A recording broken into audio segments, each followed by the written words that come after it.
Uzul PHP dersiga 38-ci qism PHP'deki Simple XML. Simple XML ama söz ma'nosida chiqib turibdi. Simple deganimiz oddiy, ixcham degan ma'noda. Simple XML eng oddiy XML vazifasini ijro qildi. Qolgan vazifani boshqa kengaytmalarga topshirib berdi.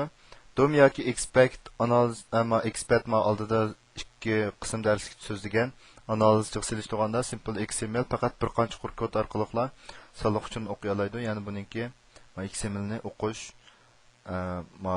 alayidiki yuqori so'zlangan ikki analiz chiqarganda texnik oddiy bo'ladi. Buning yana o'xshashlar oldidagi Node XML degan hujjat.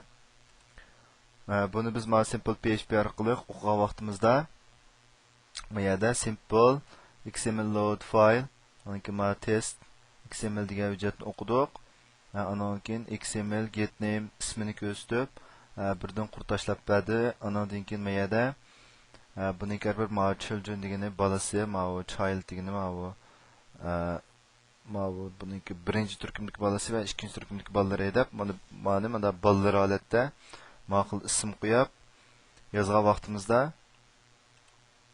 aslidagi XML hujjati ma'qul holatda bo'lgan bo'lsa, simple XML dan keyingi ijro bo'lganda ko'rinadigan qiymat, ya'ni ma'qul holatda.